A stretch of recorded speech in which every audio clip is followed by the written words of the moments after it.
जय गुरु जी संगत जी। वीडियो को लाइक कीजिए, चैनल को सब्सक्राइब कीजिए और बेल आइकन को प्रेस कर दीजिए ताकि आपको लेटेस्ट वीडियो की जानकारी अच्छे से मिल सके। जय गुरु जी संगत जी। गुरु जी का अनंतम अनंतम शुक्राना। गुरु जी के श्री चरणों में कोटि कोटि प्रणाम और गुरु जी की प्यारी सभी संगत को जय गुरु जी। संगत जी, आज का सत्संग बहुत प्यारा है, बहुत खास है। गुरु जी की प्यारी और पुरानी संगत का सत्संग है। और संगत जी, संगत आंटी का ये सत्संग बहुत बहुत प्यारा है। गुरु जी की बहुत कृपा रही है। संगत जी, गुरु जी महाराज ने आंटी को, उनके पूरे परिवार को, उनके बच्चों को बहुत ब्लेस किया है। उनकी हर मनोकामना पूरी की है। संगत जी, सत्संग वाकई बहुत प्यारा है। आप सभी से रिक्वेस्ट करती हूँ, सत्संग अंत तक सुने, पूरे भक्ति भाव के साथ सुने और सत्संग को बिल्कुल भी अधूरा ना छोड़ें। संगत जी, मुझे पूरा यकीन है कि आज के इस सत्संग से आपको बहुत सारे हिंट्स मिलेंगे, बहुत सारे सवालों के जवाब प्राप्त होंगे और गुरु जी की बहुत सारी ब्लेसिंग्स मिलेंगी। संगत जी, अगर आप भी अपना सत्संग शेयर करना चाहते हैं तो सुंदर लिखावट में हिंदी में ईमेल आईडी और व्हाट्सएप पर शेयर कर सकते हैं। और अगर आप चाहें तो ईमेल आईडी और व्हाट्सएप पे टाइप भी कर सकते हैं। तो चलिए संगत जी, सत्संग शुरू करते हैं। संगत जी, आज हम जिनका सत्संग सुनने जा रहे हैं वो गुरु जी की प्यारी और पुरानी संगत सीतू आंटी का सत्संग है। जय गुरु जी, शुक्राना गुरु जी। गुरु जी के चरणों में मेरा कोटि कोटि प्रणाम और प्यारी सभी संगत को मेरा जय गुरु जी, नमस्कार। संगत जी, हम सभी जानते हैं कि गुरु जी की वडियाई करना आसान नहीं है, लेकिन ये मेरी खुशनसीबी है संगत जी कि गुरु जी ने मुझे ये मौका दिया कि मैं आप सबके साथ अपनी जर्नी शेयर कर सकूं। संगत जी, मेरे हस्बैंड आर्मी में थे और वो 3 स्टार जनरल बनकर रिटायर हुए। मेरे हस्बैंड का नाम है जनरल अशोक कुमार पुरी। संगत जी, 1992 में हमारी पोस्टिंग जलंधर में हुई। संगत जी, हम लोग जनवरी के महीने में आए थे और उस टाइम पर मेरे हस्बैंड ब्रिगेडियर थे। संगत जी, मेरे हस्बैंड से पहले यहाँ जो ब्रिगेडियर थे उनकी पोस्टिंग कहीं और हो गई थी। तो उनकी वाइफ ने जाने से पहले मुझसे कहा कि सीतू, तुम यहाँ जलंधर में आ गई हो तो यहाँ पर एक गुरु जी है जिन्होंने हम पर बहुत कृपा की है। उनके आशीर्वाद से हमारे बहुत काम बन गए हैं। अगर तुम्हारी थोड़ी बहुत भी श्रद्धा है तो तुम एक बार वहाँ जरूर जाना। संगत जी, मैंने आंटी से और डिटेल में जानना चाहा तो आंटी ने मुझे बताया कि उनका जो बेटा है उसने यूएस जाने के लिए 4 बार ट्राई किया फ्लाइंग ट्रेनिंग प्रोग्राम के लिए, लेकिन हर बार संगत जी उन्हें निराश होना पड़ा क्योंकि संगत जी उन्हें परमिशन वीजा नहीं मिला। उसके बाद जब वो गुरुजी महाराज के पास गए तो जैसे करिश्मा ही हो गया। उसके बाद जब उनके बेटे ने फिर अप्लाई किया तो तुरंत ही उन्हें वीजा मिल गया और वो यूएस चले गए। और संगत जी, वो अंकल और आंटी गुरुजी के बहुत शुक्रगुजार थे कि जो असंभव कार्य वो गुरुजी की कृपा से संभव हो गया था। संगत जी, अब हमें जलंधर में सेटल हुए 1-1.5 महीना हो चुका था। तो एक दिन मैंने अपने अंकल से कहा कि चलो हम भी गुरुजी के दर्शन कराते हैं। पर संगत जी, एक बात कहना चाहूंगी कि जो आर्मी वाले होते हैं वो इन सारी चीजों में कम ही बिलीव करते हैं। एक्चुअली संगत जी, जो आर्मी के लोग होते हैं वो किसी एक मजहब को नहीं मानते, वो सभी मजहबों में शामिल होते हैं। तो जब मैंने अंकल से ये बात कही तो अंकल ने मुझे कहा कि नहीं, मुझे कोई इंटरेस्ट नहीं है, मैं नहीं जाऊंगा। संगत जी, अंकल की ऐसी बात सुनकर मैंने भी फिर ज्यादा कोई इंटरेस्ट नहीं लिया। मैंने सोचा कि चलो छोड़ो, अगर इनको इंटरेस्ट नहीं है तो नहीं जाते हैं। और उसके बाद संगत जी, समय बीतता चला गया और लगभग 8-9 महीने बीत चुके थे और अक्टूबर का मंथ आ चुका था। और उस टाइम संगत जी, मेरी बेटी दिल्ली में कॉलेज पढ़ रही थी। तब उसकी हॉलीडेज लग चुके थे और उसे हमारे पास जलंधर आना था। और वो दिल्ली से जलंधर ट्रेन से आ रही थी और रात में 8:45 बजे तक उसकी ट्रेन आनी थी। उस समय संगत जी उसकी उम्र 20 साल की थी और वो अकेले ही ट्रेन में आ रही थी। तो हमें चिंता भी बहुत हो रही थी। संगत जी, हम जलंधर कंटोनमेंट में रहते थे, आर्मी एरिया था। और जो मेरी बेटी की ट्रेन आनी थी संगत जी, वो जलंधर स्टेशन आनी थी जो कि सिटी में थी। और जलंधर कंटोनमेंट से रेलवे स्टेशन संगत जी हमें आधा घंटा लगना था। और दूसरी प्रॉब्लम ये थी संगत जी कि रास्ते में एक रेलवे क्रॉसिंग थी। उन दिनों संगत जी कोई फ्लाईओवर नहीं होता था, उन दिनों कोई रेलवे पासेस नहीं होते थे और रेलवे क्रॉसिंग कभी कभी 5 मिनट में क्लियर हो जाती थी तो कभी कभी संगत जी वो 50 मिनट में भी क्लियर नहीं होती थी। संगत जी, हमारी चिंता यही थी कि हमारी बेटी अकेली आ रही है तो हमारा कंसर्न ये था कि हम उसके आने से पहले ही स्टेशन पर पहुंच जाएं। कहीं ऐसा ना हो कि वो हमें ढूंढती रहे। और हम नहीं चाहते थे कि रेलवे क्रॉसिंग पर हमें ज्यादा देर रुकना पड़े। संगत जी, हम लोग हमारे घर से 7-7:20 पर निकल चुके थे और ट्रेन का जो अराइवल था वो 8:47 था। हम अपने घर से रेलवे क्रॉसिंग पर 5 मिनट में पहुंच गए, लेकिन किस्मत से संगत जी रेलवे क्रॉसिंग खुला हुआ था तो हम लोग तुरंत ही वहाँ से निकल गए। और तब तक संगत जी 7:30 बज चुके थे। तब संगत जी मेरे अंकल मुझे कहते हैं कि अभी तो 1-1.25 घंटा है, तब तक क्या करें। तो मैंने उनसे कहा कि मेरा तो तो एक ही मन है। अंकल ने पूछा कि क्या मन है? तो मैंने कहा कि देखो हम सिटी तो आए हुए हैं, क्यों ना हम गुरुजी के मंदिर हो आए, और आज हमारे पास टाइम भी है और अब कुछ करने को भी नहीं है, तो क्यों ना गुरुजी के ही दर्शन कराए। तो मेरे अंकल मुझे कहते हैं कि तुम्हें शॉपिंग नहीं करना? तो मैंने कहा कि नहीं, मुझे शॉपिंग नहीं करना। तो मेरे अंकल कहते कि चलो फिर गुरुजी के यहाँ। अंकल ने मुझसे पूछा कि गुरुजी कहाँ रहते हैं? तो मुझे याद था कि मॉडल टाउन में रहते हैं, तो मैंने कह दिया कि मॉडल टाउन में रहते हैं, वहीं चलते हैं। अब संगत जी मॉडल टाउन बहुत बड़ा था। ये ठीक वैसा ही है जैसे कि आप दिल्ली में रजौरी गार्डन पहुंच जाओ या ग्रेटर कैलाश पहुंच जाओ। संगत जी हमें कुछ भी नहीं पता था, ना हमारे पास प्रॉपर एड्रेस था। अब संगत जी हम लोग सड़कों पर गुरुजी का एड्रेस ढूंढ रहे थे, तभी हमें एक व्यक्ति मिला। हमने उनसे पूछा कि हमें गुरुजी का एड्रेस जानना है, और संगत जी बस हमने इतना कहा और वो हमें एड्रेस समझाने लगा। संगत जी हम लोग पहुंचे तो हमने फिर एड्रेस पूछा, तो वहाँ जो व्यक्ति मिला उसको भी हमने सिर्फ इतना ही कहा कि हम गुरुजी का एड्रेस ढूंढ रहे हैं, और संगत जी बस वो गुरुजी का नाम सुन के हमें एड्रेस बताने लगा। अब संगत जी हम गुरुजी के दरबार तक पहुंच गए। वहाँ पर 4 स्टेप्स थी,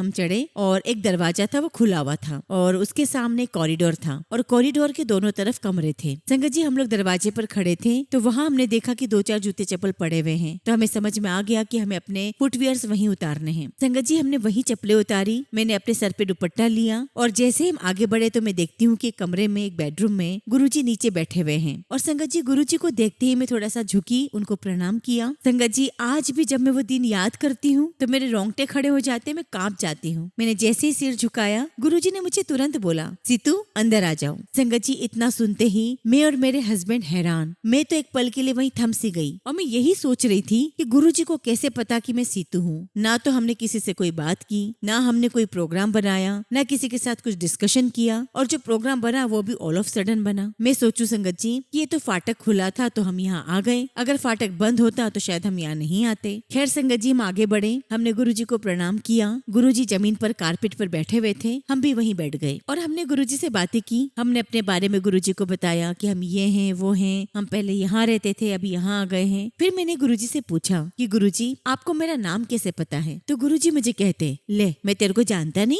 संगत जी गुरुजी की बात सुनकर मैं और हैरान हो गई और मेरे हस्बैंड से उनका नाम पूछा कि तुम्हारा क्या नाम है। संगत जी वहाँ बैठे बैठे हमें 8:20 हो गए थे। तभी मैंने अपने अंकल को कोहनी मार के कहा कि अब चलते हैं। तभी संगत जी मेरे अंकल ने गुरुजी से कहा कि गुरुजी हमारी बेटी आने वाली है, अब हमें आज्ञा दीजिए। तो गुरुजी कहते हैं कहाँ से आ रही है? तो मेरे अंकल ने कहा कि गुरुजी दिल्ली से आ रही है। मेरे अंकल ने बताया कि ऐसे स्टेशन पर ट्रेन आ रही है। तो गुरुजी ने कहा कि कितनी बजे की ट्रेन है? तो अंकल ने जवाब दिया कि गुरुजी 8:45 की ट्रेन है। तभी गुरुजी कहते हैं ट्रेन तो लेट है, बैठे रहो। और जब गुरुजी ने ऐसा कहा संगत जी तो हम बैठ गए 5 मिनट के लिए। 5 मिनट के बाद मैंने फिर कहा कि गुरुजी अब हम चलें। तो गुरुजी कहने लगे नहीं नहीं बैठे रहो, मैंने कहा ना ट्रेन लेट है। अब संगत जी हमें वहाँ बैठे बैठे 8:30 बज चुके थे और हमारे मन में ये आया कि गुरुजी कह तो रहे हैं कि ट्रेन लेट है, और अगर ट्रेन लेट नहीं हुई तो हमारी बेटी तो बहुत घबरा जाएगी। फिर थोड़ी देर बाद फिर हमने कहा कि गुरुजी अब तो हम चलते हैं, क्योंकि बिटिया पहली बार जलंधर आ रही है और हम नहीं चाहते कि वो स्टेशन पर अकेली खड़ी रहे। तो गुरुजी कहने लगे कि ठीक है तुसी जाओ, लेकिन ट्रेन तो लेट है और ट्रेन 9:15 बजे आएगी। संगत जी गुरुजी ने टाइम भी बता दिया। खैर संगत जी हम गुरुजी से आज्ञा लेकर वहाँ से निकलते हैं और मेरे अंकल ने बहुत तेज गाड़ी चलाई और हम लोग स्टेशन पर 8:48 पर पहुँच गए। हमने सोचा कि चलो 2 ही मिनट लेट है, वो अपना सामान निकाल कर बाहर खड़ी ही होगी। लेकिन जब हम स्टेशन पहुँचे संगत जी स्टेशन पर कोई ट्रेन नहीं थी और हमें वहाँ स्टेशन पर बताया गया कि ट्रेन 15 मिनट लेट है, वो 9 बजे आएगी। हमें लगा चलो ठीक है 15 मिनट ही खड़े रहना है। अब संगत जी 9 बज गए, 9:05 हो गए, लेकिन ट्रेन का कोई अता पता नहीं था। और जब 9:10 हो गए संगत जी तो हमें बताया गया कि बस ट्रेन अब आने वाली है। संगत जी 9:13 पर मुझे दूर से ही ट्रेन दिखाई दी। ट्रेन चलते चलते जब प्लेटफॉर्म पर आ ही रही थी तो 9:14 हो चुके थे और जब ट्रेन स्टेशन पे रुकी संगत जी मैंने तुरंत ही स्टेशन की घड़ी से अपनी घड़ी मिलाई, एग्जैक्ट 9:15 हो चुके थे। और ये देखकर संगत जी मुझे बड़ी हैरानी हुई, लेकिन मेरा गुरुजी के प्रति फेथ बढ़ने लगा और मैं सोचने लगी कि गुरुजी ने कैसे बता दिया। खैर संगत जी हमने बेटी को रिसीव किया और हम घर की तरफ चल पड़े। उसके बाद मैं गुरुजी के बारे में सोचती रही, बहुत सोचती रही। उसके बाद संगत जी मैं अपनी बेटी को भी गुरुजी के पास ले गई। अक्टूबर का महीना था और मेरे हस्बैंड की प्रमोशन के रिजल्ट्स दिसंबर में आने थे। तभी गुरुजी ने मुझसे पूछा कि सीतू तू कोई व्रत रखती है? तो मैंने कहा हाँ जी गुरुजी मैं संतोषी माता का व्रत रखती हूँ। तो मुझे कहते हैं कि तू सोमवार का व्रत रख। मैंने कहा ठीक है गुरुजी, अगर आप कहते हो तो मैं सोमवार का व्रत रख लेती हूँ। तो उस दिन से संगत जी मैंने सोमवार का व्रत भी रखना शुरू कर दिया और संतोषी माता का तो रखती ही थी।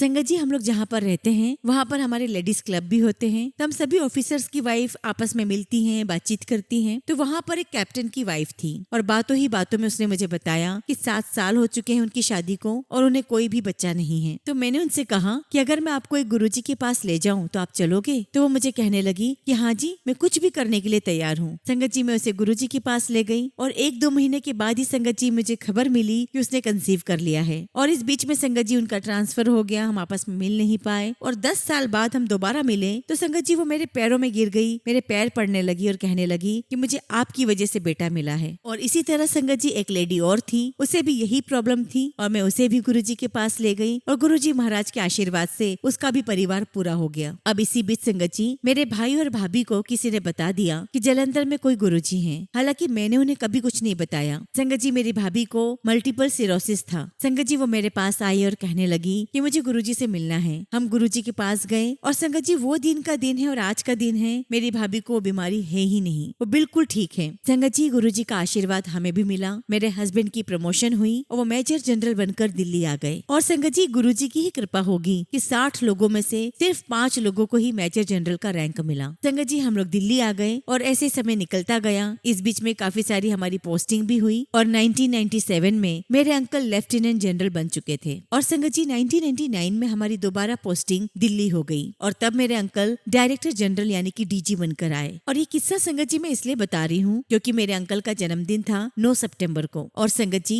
हमने अंकल की बर्थडे पार्टी ऑर्गेनाइज की जहाँ पर हमने अपने कुछ क्लोज फ्रेंड्स को बुलाया हुआ था। और संगत जी उन्हीं में से हमारे बहुत ही क्लोज फ्रेंड्स थे, उनकी वाइफ मुझे कहने लगी, सीतू तुम दिल्ली आई हो तो क्या तुम गुरुजी से नहीं मिले? तो वो कहने लगी वही गुरुजी, वो तुम्हें याद कर रहे थे। मैंने कहा जलंधर वाले गुरुजी? तो कहने लगी हाँ, तुम गई क्यों नहीं? तो मैंने कहा कि तुम कैसे जानती हो? तो वो कहने लगी मैं तो जाती रहती हूँ गुरुजी के पास। तो मैंने उससे कहा कि नहीं वो तो जलंधर में रहते हैं। तो वो कहने लगी कि नहीं अब वो दिल्ली आ चुके हैं, एम्पायर स्टेट में बैठते हैं। मैंने कहा अच्छा, मुझे तो पता ही नहीं। तो वो मुझे कहती कि नहीं गुरुजी तो तुम्हें बहुत याद करते हैं। और संगत जी मुझे बड़ी हैरानी हो रही थी कि गुरुजी मुझे कैसे याद कर रहे हैं। तो वो मुझे कहने लगी कि गुरुजी तुम्हें बहुत याद करते हैं और कह रहे थे कि उनकी पोस्टिंग दिल्ली हो गई है, फिर भी वो मुझसे मिलने नहीं आए। अब संगत जी 9 सितंबर की बात थी। अगले दिन 10 सितंबर को मेरे अंकल ऑफिस गए और इन्हें चेस्ट में थोड़ी स्वेलिंग थी। संगत जी मेरे अंकल डॉक्टर के पास गए और दोपहर तक मेरे पास डॉक्टर का फोन आता है, your husband is diagnosed with breast cancer. संगत जी मैं तो बिल्कुल हिल गई खबर सुनकर। मैं बहुत घबराई, बहुत डर गई, बहुत रोई। इस बीच संगत जी अंकल की सर्जरी हुई। उस टाइम पर मेरे दोनों बच्चे अमेरिका में थे और ये वही समय था संगत जी सितंबर 2001 का,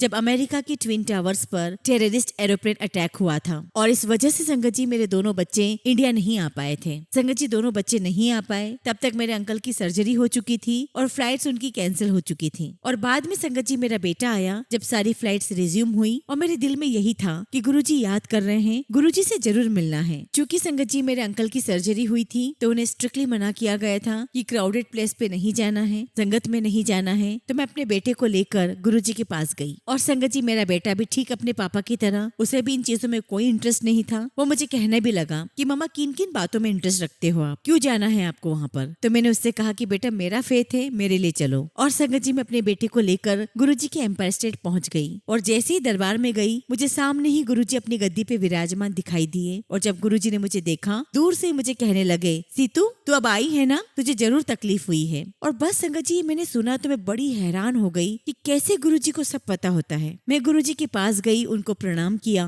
उनको मत्था टेका। गुरुजी मुझे कहने लगे, सीतू तू अकेले क्यों आई है? तो मैंने कहा कि गुरुजी इनकी सर्जरी हुई है, इनकी कीमोथेरेपी हुई है और डॉक्टर ने इन्हें मना किया है कहीं भी भीड़ भाड़ में बैठने के लिए। तो गुरुजी मुझे कहने लगे कि एक काम कर, तू एक तांबे का लोटा लिया, अच्छे से मांझ के अच्छे से धोकर लेकर आना और उसके बाद मैं तुझे बताऊंगा क्या करना है। संगत जी उस दिन गुरुजी ने मुझे बोला कि तू लंगर खाकर जाना। और एक बात मैं आपको बता दूं कि उन दिनों सबको लंगर के लिए नहीं बोला जाता था। और जब गुरुजी ने मुझे लंगर के लिए कहा संगत जी, तो वहाँ जो संगत थी वो मुझे कहने लगी कि अरे वाह आंटी, आप तो पहली बार यहाँ आए हो और आपको पहली बार में ही गुरुजी ने लंगर के लिए कह दिया। खैर संगत जी उन्हें नहीं पता था कि मैं तो गुरुजी से बहुत पहले से कनेक्टेड थी। उसके बाद संगत जी मैंने लंगर किया और घर आ गई। और संगत जी 2-3 दिन के बाद मैंने तांबे का लोटा खरीदा, उसे धोया, उसे साफ किया और फिर मैं गुरुजी के पास गई। और तब फिर संगत जी मेरे बेटे ने फिर से कहा कि मम्मा आप फिर जा रहे हो वहाँ पर, आप क्यों जाते हो वहाँ पर? आपने देखा नहीं कि वहाँ कितने बड़े बड़े लोग आते हैं, वो सिर्फ बड़े लोगों के लिए है। परंतु संगत जी पता नहीं मेरा गुरुजी के साथ एक अलग ही कनेक्शन था। मेरे बेटे लेकिन इतना कहने के बावजूद भी संगत जी मैं लोटा लेकर गुरुजी के पास गई। जब मैं गुरुजी के पास गई, मत्था टेका तो गुरुजी ने मुझे कहा कि बैठ जा, ऐथे बैठ जा। गुरुजी अपनी गद्दी पे विराजमान थे और मैं नीचे ही गुरुजी के पास बैठ गई। और तब गुरुजी मुझे कहते कि मेरे पैरों की सेवा कर, मेरे पैर दबा। और मैं गुरुजी के पैर दबाने लगी और मुझे ऐसा लगा कि एक सही मौका है, मैं गुरुजी से बात कर लेती हूँ। मैंने गुरुजी से कहा कि गुरुजी, मेरा बेटा कहता है कि आप जो ये बड़े ऊंची ऊंची पोस्ट पर जो लोग बैठे हैं उनको बुलाते हो अपने दरबार में। तो गुरुजी मुझे कहने लगे कि नहीं, ऐसी बात बिल्कुल भी नहीं है। मैं उन्हें जरूर बुलाता हूँ जो मुझ पर फेथ रखते हैं, मुझ पर विश्वास रखते हैं। पर ये जो लोग यहाँ पर आए हैं ये आगे और लोगों को जोड़ेंगे। मुझे गुरुजी की बात समझ में आ गई थी। मैंने अपने बेटे को समझाया और कहा कि बेटा, अगर राह चलते व्यक्ति कोई गुरुजी के बारे में आपको बोले और जुड़ने के लिए कहे तो क्या आप मानोगे? आप बिल्कुल भी नहीं मानोगे। लेकिन एक ऐसा व्यक्ति जो समाज में या सोसाइटी में एक ऊंचे पद पर है, बहुत अच्छा रुतबा है उसका, और अगर वो किसी को मान रहा है तो आप जरूर ये सोचोगे कि कोई तो बात होगी उसमें। और ये बोलकर संगत जी मैंने अपने बेटे को समझाया और ये भी कहा कि मेरा गुरुजी में बहुत फेथ है, बहुत विश्वास है, और अगर हम किसी को गुरुजी के बारे में कुछ कहेंगे, बताएंगे तो वो जरूर विश्वास करेंगे। मैंने उससे कहा कि बेटा, आपके पापा इतनी बड़ी पोस्ट पर पहुंच गए हैं, 3 स्टार जनरल की पोस्ट पर पहुंच चुके हैं। और मैंने उससे कहा कि बेटा, आप ये भी बात मान लो कि गुरुजी ने मुझे कहा था कि तुम सोमवार का व्रत करो, और मैं 1992 से सोमवार का व्रत रख रही हूँ। सारे आर्मी, नेवी, एयरफोर्स में 3 लेफ्टिनेंट जनरल हुए हैं और उनमें से एक तुम्हारे फादर है जो कि आर्मी का सबसे हाईएस्ट रैंक है। ये सारी बातें संगत जी मैंने अपने बेटे को समझाई और हम लोटा ब्लेस करवाने के लिए गुरुजी के पास चले गए। और गुरुजी ने मुझे समझाया कि इस लोटे में रात में जल भरना है और सुबह इस पानी को पीना भी है और इसी पानी से स्नान भी करना है। और उसके बाद संगत जी अंकल उस लोटे का पानी पीने लगे। और संगत जी, गुरुजी महाराज की इतनी कृपा हुई, इतनी कृपा हुई, उनकी इतनी ब्लेसिंग्स मिली है कि मेरे अंकल को 3 या 4 साल के अंदर कैंसर फ्री डिक्लेयर कर दिया गया। और ये बात 2001 की थी और 2017 तक संगत जी मेरे अंकल ने बहुत बहुत अच्छी लाइफ जी है, बहुत हेल्दी लाइफ जी है। इस बीच में संगत जी मेरे अंकल ने काफी रेगुलर चेकअप्स करवाए और हर बार संगत जी उन्हें कैंसर फ्री डिक्लेयर किया जाता था। इसलिए संगत जी 2015 से मेरे अंकल ने फिर चेकअप्स करवाना बंद ही कर दिए। और फिर संगत जी 2017 में मेरे अंकल को कोलोन कैंसर हुआ। और जब संगत जी अंकल का ये कैंसर डायग्नोस हुआ तो मुझे बताया गया कि ये 4th स्टेज का कैंसर है और आपके अंकल 2 साल से ज्यादा नहीं जी पाएंगे। और संगत जी उस समय मुझे नहीं ख्याल आया कि मैं गुरुजी के पास जाऊं। अंकल की कीमोथेरेपी शुरू हो गई, सारा ट्रीटमेंट शुरू हो गया और हम उन्हीं सब चक्करों में पड़ गए। और तब तक संगत जी अंकल की 12 कीमोथेरेपी हो चुकी थी। और उसके बाद जब पेट स्कैन किया गया तो बताया गया कि थोड़ा सा और रह गया है। डॉक्टर्स ने अंकल को थोड़ा रेस्ट लेने के लिए बोला। तो थोड़े रेस्ट के बाद में संगत जी फिर से अंकल की कीमोथेरेपी शुरू हो गई और फिर से संगत जी 1 महीने का रेस्ट दिया गया। और फिर उसके बाद फिर से अंकल की कीमोथेरेपी शुरू हो गई। और फिर संगत जी सितंबर में मेरी एक फ्रेंड थी, उसने मुझे कहा कि आप गुरुजी के पास नहीं गए। और संगत जी सबसे बड़ी बात तो ये थी कि मेरी उस फ्रेंड की बेटी को मैं खुद अपने साथ गुरुजी के पास लेकर गई थी। वो गुरुजी की बहुत बड़ी भक्त बन गई थी। और तब मेरी फ्रेंड की बेटी मुझे कहने लगी कि आंटी, आप तो खुद मुझे गुरुजी के पास लेकर गए थे, तो आप अंकल के लिए गुरुजी के पास क्यों नहीं जा रहे हो? और तब मैंने अपने अंकल से कहा कि हमने सब कुछ ट्राई कर लिया है और सभी तरफ से हमें एक ही जवाब मिल रहा है कि कुछ भी नहीं हो सकता क्योंकि 4th स्टेज का कैंसर है। चलो आप मेरे साथ गुरुजी के पास चलो। और ये समय था संगत जी दिसंबर 2018। और उसके बाद संगत जी जब हमने पेट स्कैन करवाया तो अंकल की रिपोर्ट बिल्कुल क्लियर आई। और संगत जी न्यूरो साइंस के हेड ऑफ डिपार्टमेंट जो थी वो मुझे कहने लगी कि मैंने पहले कभी नहीं देखा कि किसी की पेट स्कैन इतनी क्लियर आई हो। और ये मैं बिल्कुल दावे के साथ कह सकती हूँ कि वहाँ जाने से पहले हम गुरुजी के दरबार गए थे, हमने वहाँ पर लंगर किया था, शबद गुरबानी सुनी थी, गुरुजी महाराज का हमें आशीर्वाद मिला था और गुरुजी के आशीर्वाद के फलस्वरूप ही ये रिजल्ट आया था। उसके बाद फिर संगत जी डॉक्टर्स ने कह दिया कि अब बिल्कुल ठीक है, ट्रीटमेंट की कोई आवश्यकता नहीं है। और संगत जी हमने भी लाइफ को बहुत नॉर्मल लेना शुरू कर दिया। उसके बाद संगत जी मैं भी सब कुछ भूल गई और हमने गुरुजी के यहाँ जाना छोड़ दिया। और फिर संगत जी दोबारा 4 महीने के बाद हमने पेट स्कैन किया तो फिर से उसमें थोड़ा आ गया था, रिपोर्ट में आ गया था कि PET scan is not clear. Doctor ने रिपोर्ट देखकर बताया कि इन्फेक्शन फिर फैल गया है। और संगत जी उसके 8-10 महीने के बाद मेरे अंकल गुरुजी के पास चले गए। संगत जी मैं ये कहना चाहूंगी कि मेरा फेथ, मेरा विश्वास गुरुजी महाराज के ऊपर पूरा है और गुरुजी की ऐसी कृपा रही कि उनकी बीमारी के समय में भी अंकल ने बहुत कंफर्टेबल टाइम निकाला। गुरुजी महाराज ने उन्हें अपने पास बुला लिया ताकि उन्हें और तकलीफ ना हो। दिसंबर 2019 में मेरे अंकल गुरुजी महाराज के श्री चरणों में चले गए। हर सुबह हर रात मैं गुरुजी को बहुत याद करती हूँ, उनकी प्रार्थना करती हूँ, उनका मंत्र जाप करती हूँ। गुरुजी महाराज से यही अरदास करती हूँ, यही दुआ करती हूँ कि उनका हाथ मुझ पर, मेरे पूरे परिवार के ऊपर रहे। गुरुजी महाराज का आशीर्वाद आशीर्वाद, उनका प्यार सभी संगत को मिलता रहे। हम उनकी प्रोटेक्शन में रहें, हम गुरुजी के श्री चरणों में रहें और बस गुरुजी में ही हमारा चित लगे। संगत जी, आप सभी से मैं यही रिक्वेस्ट करना चाहूंगी कि गुरुजी महाराज पर पूरा विश्वास रखें, पूरा फेथ रखें, पूरा सरेंडर करें। उसके बाद आप देखिएगा संगत जी कि आपकी लाइफ में क्या परिवर्तन आता है, आपके घर परिवार में क्या परिवर्तन आता है, आपके व्यवहार में, आपके नेचर में कितना परिवर्तन आ जाता है। क्योंकि संगत जी, हम परम पिता परमेश्वर गुरुजी महाराज महाशिव जी के संरक्षण में हैं और जब हमारे सदगुरु हमारी रक्षा कर रहे हैं तो संगत जी हमें चिंता की कोई आवश्यकता नहीं है, हमें चिंता करनी भी नहीं है। क्योंकि गुरुजी महाराज को हमारा भूत भविष्य वर्तमान सब कुछ पता है, कई जन्मों का पता है, क्योंकि हमें जन्म देने वाले वही हैं। बस संगत जी, आप सबसे यही कहूंगी कि गुरुजी पर पूरा विश्वास कीजिए, सरेंडर कीजिए और गुरुजी से बहुत प्यार कीजिए। इसी के साथ संगत जी मैं अपने शब्दों को विराम देती हूँ। जय गुरुजी, शुक्राना गुरुजी। संगत जी, अगला सत्संग हम जतिंद्र पंजाब से सोनिया शर्मा आंटी का सुनेंगे और आंटी ने अपना सत्संग हमें ईमेल के थ्रू सेंड किया है। जय गुरुजी, शुक्राना गुरुजी। ओम नमः शिवाय, शिवजी सदा सहाय। ओम नमः शिवाय, गुरुजी सदा सहाय। संगत जी, गुरुजी ने मेरे और मेरी फैमिली पर बहुत कृपा की है। ये मेरा दूसरा शुक्राना सत्संग है। मैं जतिंद्र पंजाब में रहती हूँ और गुरुजी ने बहुत बड़ी बीमारी से मुझे निकाल कर लाइफ ब्लेस की है। लास्ट ईयर संगत जी 10 जून को मेरे फादर इन लॉ कनाडा गए और हमारी भी जून की छुट्टियां चल रही थी और मैं और मेरे बच्चे भी नानी के घर चले गए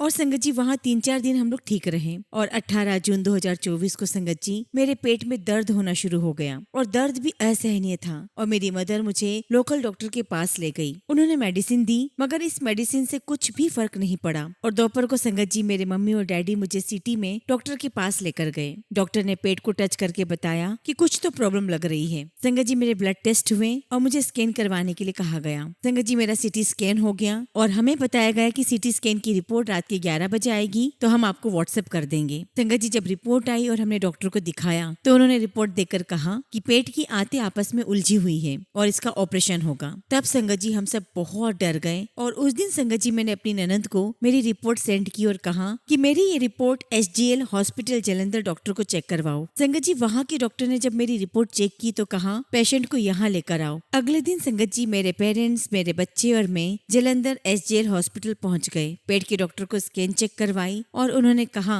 कि स्कैन दोबारा करवानी है। संगत जी रिपोर्ट शाम के 4 बजे आई। डॉक्टर ने रिपोर्ट चेक की और कहा कि कल शाम 5 बजे तक आप एडमिट हो जाओ और शनिवार जो कि 23 जून थी उस दिन ऑपरेशन होना था। उसके बाद हम लोग ननंद के घर चले गए और घर जाकर सबने सलाह की और सोचा कि और भी डॉक्टर्स की सलाह ले ले। संगत जी अगले दिन हमने 2 डॉक्टर्स की सलाह ली और सभी ने सेम ही कहा कि ऑपरेशन ही होना है। फिर संगत जी हमने शनिवार के दिन SGL हॉस्पिटल में फोन किया और कहा कि हम लोग ऑपरेशन के लिए आ रहे हैं। वहाँ से जवाब आया आपका वेट किया गया था लेकिन आज की डेट हमने किसी और को दे दी है। आपको ट्यूसडे यानी कि 25 जून 2024 को आना है और तभी ऑपरेशन होगा। संगत जी शनिवार को सारे टेस्ट हो गए जो ऑपरेशन से पहले होते हैं और 25 जून यानी कि ऑपरेशन की डेट से ही गुरुजी की ब्लेसिंग्स शुरू हो गई। 25 का जोड़ होता है संगत जी 7 और संगत जी स्कैन होने के बाद मुझे कोई दर्द नहीं हुआ, जैसे गुरुजी मुझे कुछ इंडिकेशन दे रहे हो। संगत जी मंडे को मैं एडमिट हो गई और उन्होंने मुझे रिकवरी रूम में रखा और डॉक्टर्स ने पूछा आपकी कोई मेडिसिन चल रही है तो मैंने कहा कि थायराइड की चल रही है लेकिन मैंने 2 हफ्ते से नहीं खाई है। फिर डॉक्टर्स बोलने लगे कि थायराइड का टेस्ट हुआ है और कहने लगे कि अगर टेस्ट ठीक नहीं आया तो ऑपरेशन 26 को होगा। अब संगत जी शाम को रिपोर्ट आई। ऑपरेशन से पहले जो पेट साफ करने की मेडिसिन दी जाती थी वो शुरू हो गई लेकिन मेरा ब्लड कम आया था और संगत जी मेरे लिए 2 यूनिट ब्लड अरेंज करवाया गया। और संगत जी 25 को ऑपरेशन वाले दिन मैंने सुबह ऑपरेशन से पहले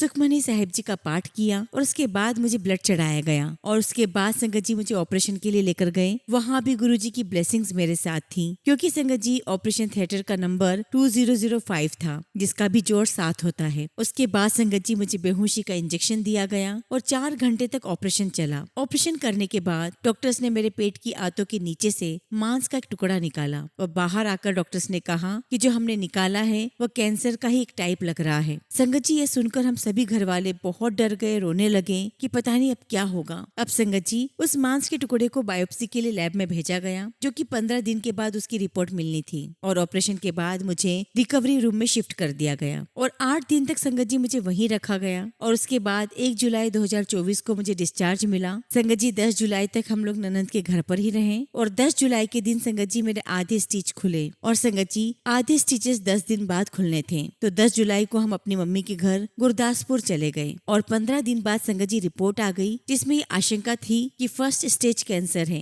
लेकिन संगत जी ये बात मुझे किसी ने भी नहीं बताई। संगत जी परिवार में सबको पता था, लेकिन किसी की भी हिम्मत मुझे बताने की नहीं हो रही थी। अब 22 जुलाई को संगत जी हम डॉक्टर के पास गए। उस दिन मेरे बाकी बचे हुए स्टिचेस खुलने थे और संगत जी मुझे रिपोर्ट भी चेक करवानी थी, लेकिन लास्ट मोमेंट तक मुझे किसी ने कुछ भी नहीं बताया। स्टिचेस खुलने के बाद डॉक्टर ने कहा कि इसमें फर्स्ट स्टेज कैंसर आया है और अगला प्रोसीजर क्या करना है, कीमो या फिर मेडिसिन देनी है कि नहीं, उसके लिए आपको डीएमसी हॉस्पिटल के डॉक्टर कुणाल के पास जाना होगा। लेकिन संगत जी मेरी ननन ने कहा कि मेरे पिताजी का इलाज पटेल हॉस्पिटल जलंधर में हुआ था और उन्हें 3rd स्टेज कैंसर था और अब वो बिल्कुल ठीक हैं। हमने पटेल हॉस्पिटल जलंधर जाने का प्लान बनाया और वहाँ के डॉक्टर्स की सलाह ली और संगत जी वहाँ के डॉक्टर्स ने कहा कि इतनी छोटी एज में पेट का कैंसर होता नहीं है, लेकिन ये फर्स्ट स्टेज का है, इसलिए कोई मेडिसिन या कीमो की आवश्यकता नहीं है, बस फॉलो अप रखना है। शुक्राना गुरुजी, लख लख शुक्राना गुरुजी। संगत जी हम सभी बाहर आकर एक दूसरे को बधाई देने लगे और भगवान का शुक्राना करने लगे। लेकिन फिर भी संगत जी हमारे मन में ये था कि डीएमसी हॉस्पिटल लुधियाना की भी सलाह ली जाए, लेकिन उस वक्त संगत जी मेरे साथ जाने वाला कोई नहीं था।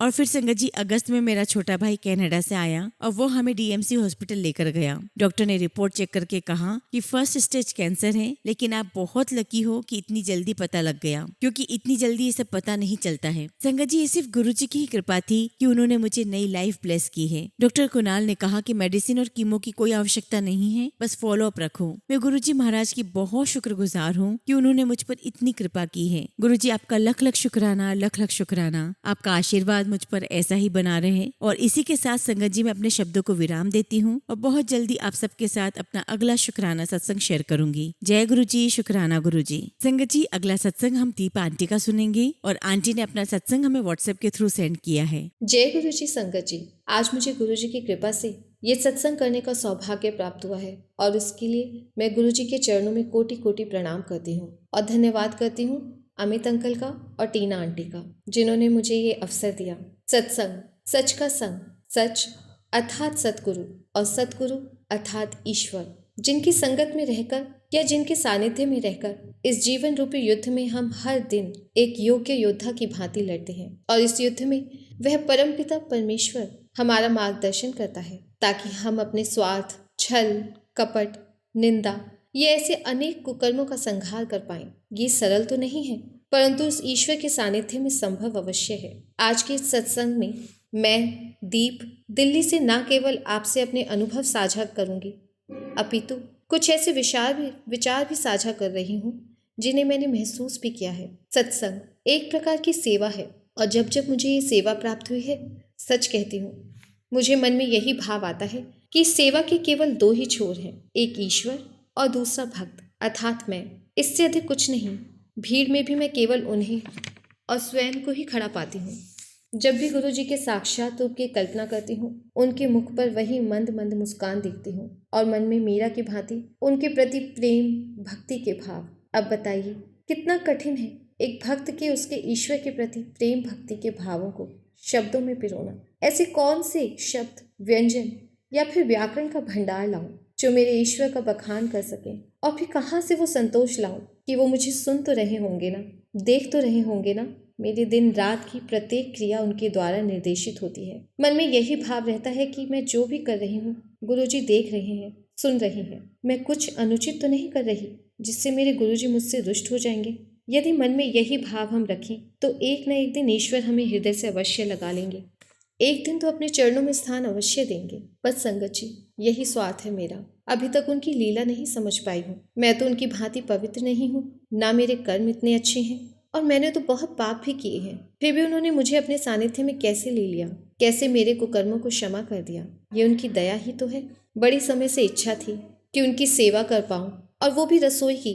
सब कहते हैं कि मैं भोजन अच्छा स्वादिष्ट बनाती हूँ, परंतु मैं कैसे मान लेती। मेरे गुरुजी ने तो कभी मुझसे रसोई की सेवा ही नहीं ली थी। बस फिर क्या था, महाशिवरात्रि पर मुझे बड़े मंदिर में रसोई घर की सेवा मिली। सेवा करती जा रही थी और यही सोच रही थी कि मेरे द्वारा बनाए भोजन का एक कण ही संभवतः मेरे ईश्वर, मेरे प्यारे गुरुजी ने चखा तो होगा ही। मेरे लिए तो वो क्षण उसी तरह प्रतीत हो रहा था जैसे श्री राम ने शबरी के हाथों उसके झूठे बेर खाए हों, अन्यथा कहाँ योग्य थी मैं इसके। एक इच्छा यह भी थी कि गुरुजी का स्पर्श किया हुआ उनके द्वारा कुछ भी दिया हुआ मुझे प्राप्त हो। एक आंटी जी जो गुरुजी के मंदिर में, बड़े मंदिर में उनके चोले सिलती हैं, माँ ने कहा क्या मैं उनसे गुरुजी का उतरा हुआ चोला मांगकर देखूं क्या? लेकिन मैंने मना कर दिया। नहीं, यदि देना होगा तो गुरुजी बिना मांगे स्वयं मेरे पास उनकी कोई निशानी भिजवाएंगे। मांगकर मैं अपने ईश्वर की अवहेलना नहीं करना चाहती, लेकिन गुरुजी ने अपने भक्त की सुनी और बिना मांगे ही अमित अंकल के द्वारा मुझे सचखंड का प्रसाद भिजवाया। हाँ, मेरे ईश्वर ने स्वयं अपने पवित्र हाथों से वह प्रसाद प्रकट किया था। वह केवल प्रसाद नहीं है, वह तो मेरे लिए उपस्थिति है, मेरे ईश्वर की अमृत है, उनका दिया हुआ, उनका आशीर्वाद है, प्रेम भक्ति है उनकी दी हुई मुझे। यही नहीं, दिव्य आभा जिससे मेरे ईश्वर का बखान है, उसे पढ़ने के लिए बिन जल मछली की भांति व्याकुल थी मैं, परंतु मैंने उनसे कभी भी मन नहीं मांगा। फिर एक दिन बड़े मंदिर से आते हुए ऑटो में अर्चना आंटी से मिली। उन्होंने बताया कि वो गुरुग्राम से हैं और 21 फरवरी को जलवायु टावर में गुरुजी का सत्संग है, आप अवश्य आना। हम दोनों ने एक दूसरे का फ़ोन नंबर लिया और 21 फरवरी 2025 को सत्संग के बाद अर्चना आंटी ने मुझे दिव्य आभा भेंट की। मैं निशब्द थी और आंटी को कहा, आंटी आपको पता नहीं आपने मुझे क्या दे दिया है। ये केवल एक पुस्तक नहीं थी, मेरे गुरुजी का, मेरे परम पिता परमेश्वर का प्रेम था मेरे प्रति, मेरे प्रश्नों का उत्तर था जो उन्होंने आंटी के द्वारा मुझ तक पहुंचाया था। संगत जी, अब बताइए, क्या कोई परिभाषा है एक भक्त एवं ईश्वर के प्रेम की?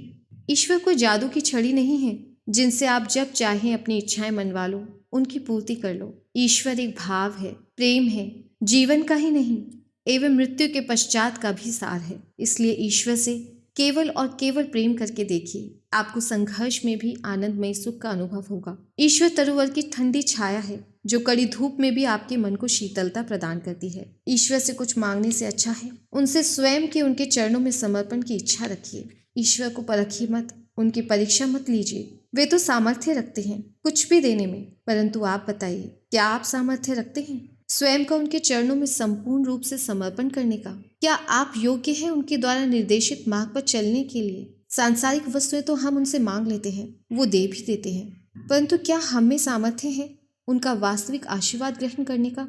वास्तविक आशीर्वाद क्या है?